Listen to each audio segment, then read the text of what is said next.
কুলসুম চোখ পিট করে বলল, তুই মনে হয় ভুলে গেছিস যে এই বাড়িতে লিফট আছে। ভুলিনি, ও নতুন বউ, লিফট পর্যন্ত হেঁটে যাবে কেন? পাশ থেকে মাসুদ বলল। তাহলে এখন এই চালের বস্তাটাকে কি মাথায় করে নিয়ে যাবো আমরা? প্রণয় ধমক দিয়ে বলল। মুখ সামলে কথা বল ছাদা, আমার বউ হয়। মাসুদ ভেঙচি কাটল। প্রণয় গুনগুনকে কোলে তুলে নেয়ার সময় এই সুযোগে গুনগুন ঠাস করে মাসুদের গালে একটা থাপ্পড় বসিয়ে দিল। মাসুদ হকচকিয়ে তাকিয়ে আছে বিপ্লবের দিকে। দৃশ্যটা বিপ্লব ছাড়া আর কেউই দেখেনি। বিপ্লব হেসে মাসুদের কাছে হাত রেখে বলল, ডোন্ট ওয়ারি, আমি ছাড়া কেউ দেখেনি। মাসুদ গালে হাত দিয়ে দাঁড়িয়ে আছে। বিয়ের দিনও এভাবে গুনগুনুকে মারতে পারলো? এত নির্দয় নিষ্ঠুর হয় কোনো মেয়ে মানুষ? ভাই কামটা হইল কি? অয় আমারে মারলো কেন? অসহায় চোখে তাকিয়ে থেকে বলল মাসুদ। বিপ্লব হেসে বলল, ওকে চালের বস্তা বলেছ বলে কথা। তোমার মনে হয় ও তোমাকে এমনি এমনি ছেড়ে দিত? আমি তো ভাই এইটাই ভাবছিলাম, নতুন বউ মানুষ, সবার সামনে তো আর মারতে পারবো না, কিছু বলতেও পারবো না, তাই সাহস দেখায় আর সুযোগের সদ্ব্যবহার করতে গেছিলাম। হয়তো ভাই লগে লগে প্রতিশোধ নিয়ে নিল। বিপ্লব এবার শব্দ করে হাসলো। মাসুদকে সাথে নিয়ে হাঁটতে হাঁটতে বলল, এটাই হলো গুনগুন। আমার তো এখন প্রণয় লেগে মায়া লাগতেছে। শ্যামরায় যাই না শুনে নিজের পায়ে নিজে কুড়াল মারতেছে। রবি ঠাকুরের গানের লাইনটা শুনুনি, জেনে শুনে বিষ করেছি পান। প্রণয় মনে হয় এটাই করেছে। হ ভাই ঠিকই কইছেন। তবে ওই বিষ কিন্তু উপকারী। প্রণয় ভালো থাকবে, তুমি চিন্তা করো না। চলো এখন। বিপ্লব মাসুদ ভেতরে গিয়ে দেখে কুলসুম আর পমিলা বেগম লিফটের সামনে দাঁড়িয়ে আছে। যাওনি তোমরা? জিজ্ঞেস করল বিপ্লব। কুলসুম বলল, তোমরাই তো আসতেছো না, কোথায় হারিয়ে গিয়েছিলে? মাসুদের সাথে একটু কথা বলতেছিলাম। প্রণয় আর গুনগুন চলে গেছে। লিফট নামতে দেরি করতেছিল, তাই প্রণয় গুনগুনকে কোলে নিয়ে সিঁড়ি দিয়েই চলে গেছে। মাসুদ মাথায় হাত দিয়ে বলল। হায় খোদা। কুলসুমদের ফ্ল্যাটের ড্রয়িং রুমে বসে আছে প্রণয় আর গুনগুন। প্রণয় বসে একটু হাঁপাচ্ছে। গুনগুন উঠিয়ে পানি নিয়ে এলো। পাশে বসে পানি এগিয়ে দিয়ে বলল, কি দরকার ছিল কোলে নিয়ে 4 তলা পর্যন্ত ওঠার? তাহলে কি করতাম? আর একটু অপেক্ষা করলে তো লিফট নিচে নামতো। প্রণয় পানিটুকু পান করে বলল, ততক্ষণে তোমাকে নিয়ে সিঁড়ি দিয়ে চলে আসাটাই বেটার মনে হয়েছে। ছাই, উদ্দেশ্য তো খারাপ আপনার। প্রণয় অবাক হয়ে বলল, উদ্দেশ্য খারাপ মানে? এই যে কোলে নেওয়ার অজুহাতে একটু ছুঁয়ে দিতে পারলেন আমাকে। প্রণয় ভবাচাকা খেয়ে তাকিয়ে আছে। বিস্মিত কণ্ঠে বলল, তোমার কথাবার্তা শুনলে মনে হয় তুমি কোনো পরনারী আমার জন্য। কুলসুমরা চলে আসার জন্য দুজনের কথা আর সামনে আগালো না। কুলসুম জানতো যে গুনগুনদের ভাষায় খাওয়ার কোনো আয়োজন হবে না, তাই সে নিজের বাড়িতেই ওদের জন্য রান্নাবান্না করেছে। তাছাড়া পমিলা বেগম এসেছেন, তার জন্যও তো খাবারের আয়োজন করতে হতো। রাতে গুনগুনের একদম ক্ষুধা ছিল না, কিন্তু পমিলা বেগম নিজে যখন খাবার হাতে নিয়ে গুনগুনের মুখের সামনে ধরেছেন, তখন আর গুনগুন ফিরিয়ে দিতে পারেনি। কতদিন সে কারো হাতে খায় না। গুনগুন খাবার মুখে নিয়ে কান্না করে ফেলে। উপস্থিত সবাই হকচকিয়ে গেল। যে মেয়ে বিদায় বেলায় কাঁদেনি, সে এখন কেন কাঁদছে? পমিলা বেগম আদরে কণ্ঠে জিজ্ঞেস করলেন, কি ব্যাপার মা, কাঁদছো কেন? গুনগুন তখনও কাঁদছে। তিনি বললেন, খাবার মুখে দিয়ে এভাবে কাঁদতে হয় না। আমাকে বলো কি হয়েছে, আমি খাইয়ে দিলে সমস্যা? গুনগুন এবার ফুপিয়ে ফুপিয়ে বলল, মা মারা যাওয়ার পর কেউ আমাকে আদর করে মুখে তুলে খাইয়ে দেয়নি। সবার মন ব্যথিত হয়ে উঠল গুনগুনের কথা শুনে। পমিলা বেগমের এত খারাপ লাগছে। তিনি তো চাইলেও সবসময় গুনগুনকে খাইয়ে দিতে পারবেন না। আজ যদি প্রণয়ের বাবা বেঁচে থাকতো আর সবাই একসাথে থাকতো, তাহলে কতই না ভালো হতো। গুনগুনের মায়ের অভাবও তিনি পুষিয়ে দিতেন, কিন্তু ভাগ্য তো সর্বদা সহায় হয় না। তিনি দীর্ঘশ্বাস নিয়ে গুনগুনের মাথায় হাত বুলিয়ে দিয়ে বললেন, আমি যখনই তোমাদের কাছে আসবো নিজের হাতে তোমাকে খাইয়ে দেবো, কেমন? গুনগুন টলমল দৃষ্টিতে তাকিয়ে মৃদু হাসল। খাওয়া দাওয়ার পর্ব শেষ হওয়ার পর কিছুক্ষণ রেস্ট নিয়ে পমিলা বেগম প্রণয়কে বললেন, তুই তাহলে বৌমাকে নিয়ে এখন ঘরে যা। কুলসুম, তুমি একটু সাথে গিয়ে গুনগুনকে দিয়ে আসো তো। কুলসুম হেসে বলল, আর কি যাওয়ার দরকার আছে আন্টি? প্রণয় তো গুনগুনকে কোলে করেই নিয়ে যাবে। প্রণয় লজ্জা এড়াতে বলল, যাওয়া লাগবে, ফ্ল্যাটের তালা কে খুলে দেবে? চল তুই। মাসুদ বলল। ঠিক আছে, আমিও তাহলে উঠি এখন। এরপর গুনগুনের দিকে তাকিয়ে বলল। আমার বন্ধুকে আমার থেকে ছিনিয়ে নিয়েছো। তোমাকে আমার শত্রু কম সতীন বেশি মনে হচ্ছে। প্রমীলা বেগম মাসুদের পিঠে চাপড় দিয়ে হেসে বললেন। ফাজিল একটা। প্রণয় যাওয়ার আগে মাকে বলল। মা, তুমি তাহলে ঘুমিয়ে পড়ো, আমি সকালে তোমায় দিয়ে আসবো। ঠিক আছে। বিপ্লব বলল। আমি আন্টিকে দিয়ে আসবনি, তুমি চিন্তা করো না। প্রণয় বিপ্লবের দিকে তাকিয়ে মুস্কি হাসল। কুলসুমদের বাড়ির 4 তলায় ডান পাশের অ্যাপার্টমেন্ট ভাড়া নিয়েছে প্রণয়। গুনগুন এটা জানত না। গেটের তালা খুলে দিয়ে কুলসুম চলে গেছে। প্রণয় গুনগুনকে কোল থেকে নামিয়ে নিজে আগে ঢুকলো। দরজা থেকে সরে গিয়ে এক হাত বুকে রেখে অন্য হাত দিয়ে রুমে ঢোকার ইশারা দিয়ে বলল। আমার প্রিয় সম্রাজ্ঞী, এই ছোট্ট সাম্রাজ্যে আপনাকে স্বাগতম। গুনগুন গুটি গুটি পায়ে ভেতরে ঢুকলো। 2 রুমের একটা ফ্ল্যাট, কুলসুমদের ফ্ল্যাটের মতোই। প্রয়োজনীয় যতটুকু আসবাবপত্র প্রয়োজন সব কিছুই আছে। একদম সাজানো গোছানো ফ্ল্যাট, স্মুথিং লাগছিল সবটা। গুনগুন যেমন অবাক হয়েছে তেমনই আবার দেখতেও ভালো লাগছে। ওর যেমন পছন্দ ঠিক সেভাবেই ফ্ল্যাট সাজিয়েছে প্রণয়। কিন্তু গুনগুন তো কখনো প্রণয়কে নিজের পছন্দ অপছন্দ বলেইনি। মাস্টার বেডরুমে একটা ডাবল খাট, এক কর্নারে বড় সিঙ্গেল একটা আয়না, অন্য পাশে একটা ওয়ার্ড্রপ এবং খাটের এক সাইডে জানালার পাশে একটা স্টাডি টেবিল। সিঙ্গেল আয়নাটি আর্টিফিশিয়াল মানি প্লেট ও গোলাপ ফুলের লতাপাতা দিয়ে সাজানো। যেরকমটা গুনগুনের রুম সাজানো ঠিক তেমনই।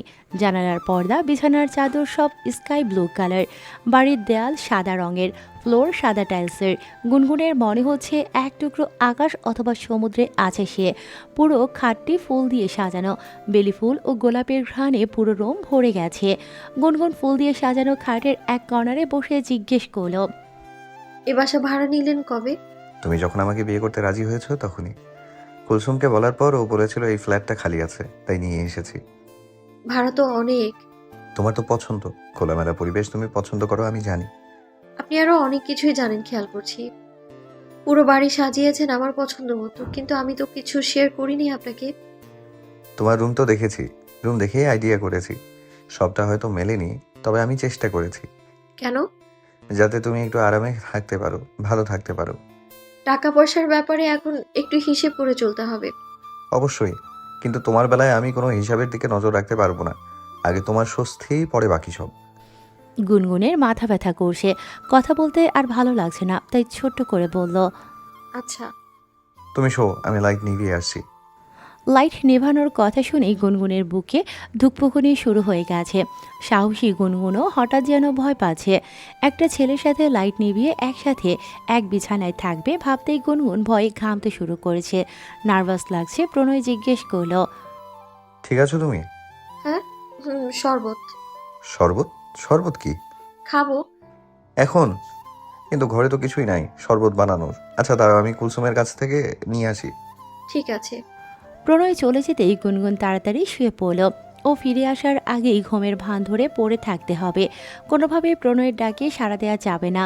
প্রণয় 10 মিনিটের মধ্যেই শরবত নিয়ে চলে এসেছে। রুমে এসে দেখে গুনগুন শুয়ে পড়েছে। শরবতের গ্লাস টেবিলের উপর রেখে প্রণয় গুনগুনের পাশে বসলো। গুনগুন তখনও ঘুমোয়নি, ভয়ে ঘুম আসে না। ঘুমের ভান ধরে শুয়ে আছে শুধু। প্রণয় পাশে বসেছে এটা টের পেতেই বুকের ভেতর ঝড় বয়ে যাচ্ছে। ভয়ে শরীর কাঁপছে। এর আগেও তো প্রণয়ের সাথে গুনগুনের অসংখ্যবার দেখা হয়েছে, কথা হয়েছে। কই, গুনগুন তো তখন ভয় পায়নি। তাহলে আজ হঠাৎ এত ভয় করছে কেন? রাতে এবং একা বলে যাই হয়ে যাক, গুনগুন আজ কিছুতেই উঠবে না বলে মনস্থির করে শুয়ে রইল। প্রণয় প্রথমে নাম ধরে 2বার ডাকলো, এরপর গুনগুনের হাতের উপর হাত রেখে ডাকলো। গুনগুন, ওঠো, তোমার জন্য শরবত এনেছি। গুনগুন তবুও ব্যাঙের মতো ঘুমের ভান ধরে পড়ে আছে। প্রণয় হাল ছাড়েনি, আবার ডাকছে। এই ওঠো। গুনগুন বুঝতে পারছে এই নাছরবান্দা খুব সহজে হাল ছাড়বে না, তাই সে এপাশ থেকে ওপাশে ফিরে ঘুম জড়ানো কণ্ঠে বলল। না। প্রণয় আর জোর করলো না, উঠে গিয়ে পাঞ্জাবি খুলে টি শার্ট পরল। লাইট নিভিয়ে গুনগুনের পাশে শুতেই গুনগুনের ইচ্ছে করছিল দৌড়ে পালিয়ে যেতে। এই ইচ্ছে আরও দৃঢ় হলো যখন প্রণয় গুনগুনের কোমরে হাত রেখেছে। ঘুম আসছিল না ওর একদম, তাই কাছে গিয়ে গুনগুনের কানের কাছে মুখ নিয়ে ফিস ফিস করে ডাকছে। এই ঘুমিয়েছো? ওঠো না। গুনগুন পাথরের মূর্তির মতো শুয়ে আছে, নড়ছে চড়ছে না। প্রণয়ের স্পর্শ গাঢ় হচ্ছে, শাড়ি ভেদ করে কোমর থেকে পেটে হাত রাখতেই গুনগুন শরীরে সর্বোচ্চ বল প্রয়োগ করে এক ধাক্কা মারল প্রণয়কে। এরপর আবার ঘুমের ভান ধরে এপাশ ওপাশ নড়ে চড়ে হাত পা ছড়িয়ে শুয়ে পড়ল। একটুর জন্য নিচে পড়ে যায়নি প্রণয়, বুকে হাত দিয়ে দোয়া পড়ছে, লা হাওলা ওয়ালা কুয়াতা ইল্লা বিল্লাহ। ভয় পেয়ে গিয়েছিল বেচারা, একদম বিছানার কর্নারে চলে গিয়েছিল। গুনগুন এখন যেভাবে হাত পা ছড়িয়ে শুয়েছে তাতে ওরই আর শোয়ার জায়গা নেই। গুনগুনের পায়ে হাত রাখতেই গুনগুন এবার ঘুমের ভান ধরে এক লাথি মারে প্রণয়ের পায়ে। প্রণয় এবার সত্যি সত্যি নিচে পড়ে গেছে, ব্যথা পেয়ে মৃদু আর্তনাদ করে উঠল। ওরে বাবা রে! ওর চিৎকার শুনে গুনগুন অনেক কষ্টে হাসি সংযত করেছে। প্রণয় বিড়বিড় করে বলছে, নেহাত বউ বলে কিছু বললাম না। কিন্তু একটু ভয় লাগছে। গুনগুনের গায়ে এত শক্তি এলো থেকে?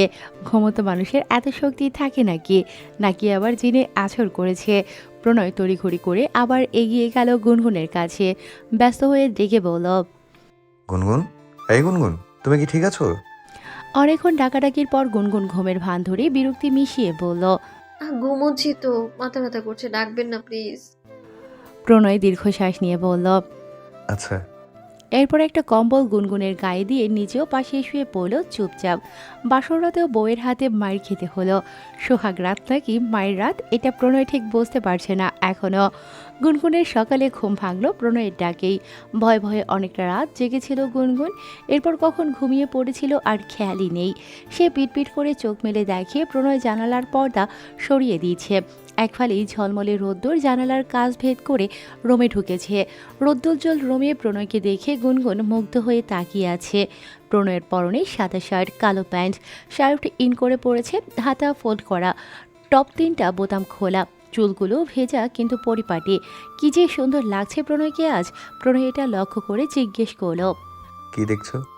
গুনগুন শোয়া থেকে উঠে বসলো, খোলা চুলগুলো হাত খোপা করতে করতে বলল। সাদা শার্টে আপনাকে বেশ হ্যান্ডসাম লাগে। প্রণয় বুকে হাত দিয়ে বলে, প্লেজার মাই ওয়াইফ। একটু থেমে ওয়ার্ড্রপ থেকে মেরুন রঙের শাড়ি, ম্যাচিং পেটিকোট, ব্লাউজ সব বের করে বলল, গোসল করে আসো, বিয়ের শাড়ি পরেই তো রাতে ঘুমিয়ে গেলে। এগুলো কবে কিনলেন? বিয়ের আগেই। তোমাদের বাড়ির জিনিসপত্র কেনার দিন আমাদের বাড়ির জন্যও কিনেছিলাম, আর তোমার জন্য কেনাকাটা করেছিলাম কুলসুমকে সাথে নিয়ে। গুনগুন শুধু অবাক হচ্ছে, ঠিক তা নয়, প্রণয়কে দেখে ওর যত্ন দেখে মুগ্ধ হচ্ছে। অবিশ্বাস্য ও স্বপ্নের মতো লাগছে সব কিছু। মুখে কোনো প্রতিক্রিয়া না দেখিয়ে গুনগুন ওয়াশরুমে চলে গেল। পেছন থেকে প্রণয় বলল, গোলাপি কালার ব্রাশটা তোমার আর সাদাটা আমার। গুনগুন থমকালো, তবে দাঁড়ালো না। ওয়াশরুমে ঢুকে দেখে দুটো ব্রাশ, টুথপেস্ট পাশাপাশি রাখা। বেসিনের উপর গুনগুন যেই শ্যাম্পু, কন্ডিশনার, বডি ওয়াশ ব্যবহার করে সেগুলো রাখা। সব কিছু এত সাজানো গোছানো, কোথাও যেন অভিযোগ করার কোনো জায়গা নেই। গুনগুন গোসল করে ব্লাউজের উপর তোয়ালে পেঁচিয়ে রোমে এলো। ভেজা চুলের পানি টপ টপ করে পড়ছে। প্রণয় রোমে নেই দেখে সে জলদি গিয়ে দরজা লক করে দিল। শাড়ি পরার সময় কখন আবার রোমে ঢুকে যাবে তার তো কোনো ঠিক নেই। তোয়ালে দিয়ে চুলগুলো পেঁচিয়ে গুনগুন বিছানা থেকে শাড়িটা নিতে গিয়ে দেখে 2 মুঠ মেরুন রঙের কাচের খাস কাটা চুড়ি, lip liner, lipstick, face powder, eyeliner, kajal, mascara, eyeshadow plate সব রাখা। গুনগুন স্বগতিক করল। আরে এই ছেলে পাগল নাকি? বিস্ময় কাটিয়ে গুনগুন শাড়ি পরে হালকা সাজল। চুড়িগুলো পরার সময় প্রণয় দরজায় নক করে। হয়েছে তোমার? গুনগুন গিয়ে দরজা খুলে দিল। প্রণয় গুনগুনকে দেখে পড়ে যাওয়ার ভান ধরে বলল, হায় আল্লাহ, মরে যাচ্ছি। এ কোন রূপবতী আমার রুমে? গুনগুন কিছু বলল না, মাথা থেকে তোয়ালে খুলছিল। প্রণয় পিছু পিছু যেতে যেতে বলল, তোমাকে খুব সুন্দর লাগছে বউ। গুনগুন এবার ঘুরে দাঁড়ালো, জিজ্ঞেস করলো, আপনি এত টাকা কেন খরচ করেছেন বলেন তো? প্রণয়ের নির্লিপ্ত জবাব। তোমার জন্য। গুনগুন হাল ছেড়ে আয়নার সামনে দাঁড়ালো। গুনগুনের ভেজা চুল থেকে পানি পড়তে দেখে প্রণয় বলল, তুমি এই টুলটাতে বসো তো।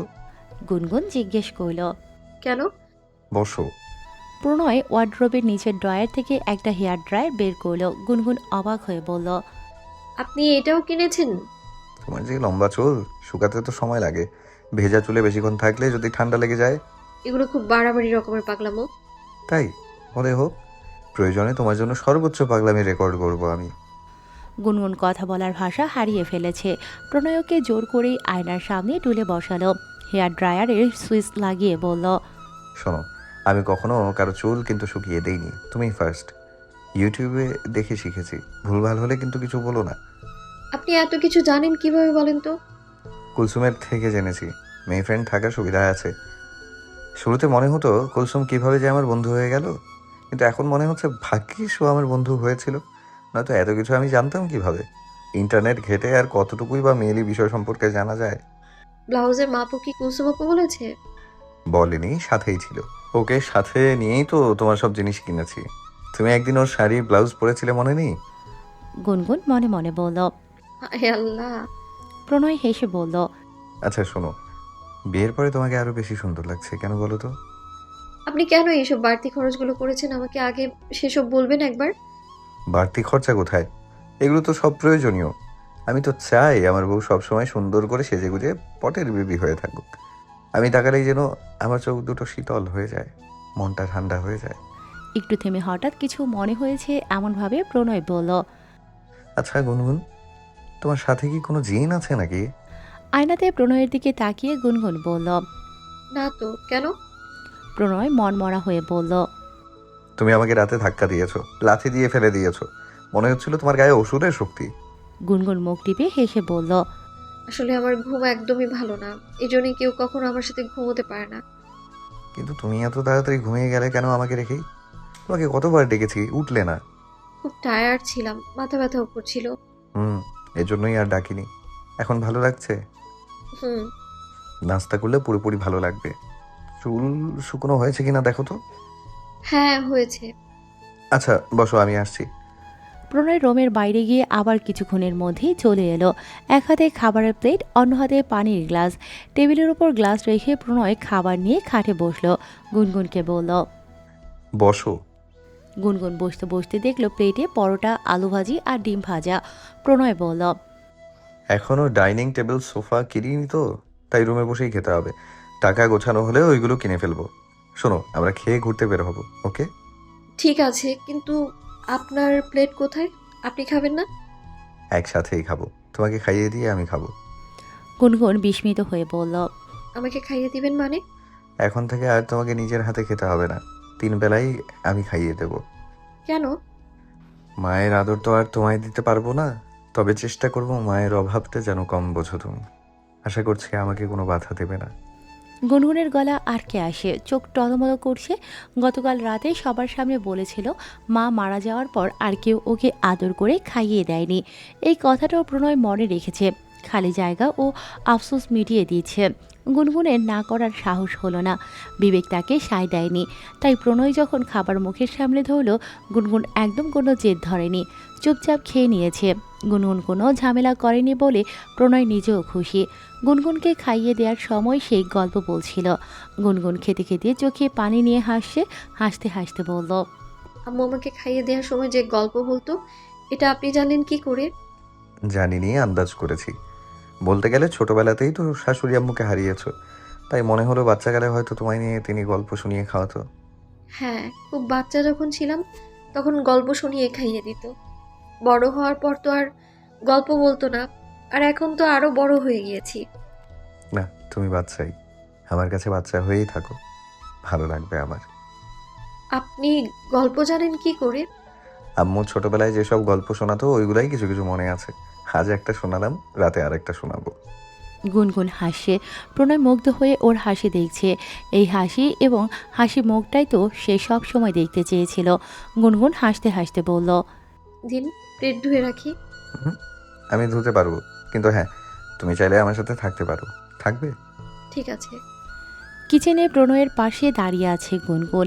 প্রণয় প্লেট মাজার সময় গুনগুন বলল। আপনার পুরো নামটা যেন কি? কেন? বিয়ে পড়ানোর সময় কাজী বলেছিল, আমার এখন খেয়াল নেই। এত প্রেশারের মধ্যে ছিলাম তখন। প্লেট ধুয়ে হাত মুছতে মুছতে প্রণয় বলল। ইফতেখার প্রণয় রেহমান। নাম শুনে গুনগুন কিছুক্ষণে প্রণয়ের দিকে তাকিয়ে থাকে। প্রণয় ভ্রু কুঁচকে হেসে জিজ্ঞেস করে। কি? গুনগুন দুহাত বগল দাবা করে দেয়ালের সাথে হেলান দিয়ে দাঁড়িয়ে আছে, চোখ দুটো পিটপিট করে বলল। হুম, নামের মধ্যে তো একটা কিছু আছে। কি আছে? আছে কিছু একটা, লাইফ পাওয়ার টাইপ কিছু একটা। প্রণয় শার্টের কলার টেনে পেছনে নিল, ভাব নিয়ে বলল। তোমাকে আমার বউ হিসেবে পেয়েছি, পাওয়ার তো থাকবেই। Love you. গুনগুন সোজা হয়ে দাঁড়িয়ে বলল। হেইট ইউ, গেলাম আমি। গুনগুন চলে যাচ্ছিল, প্রণয় তখন পেছন থেকে বলল। হেই মিসেস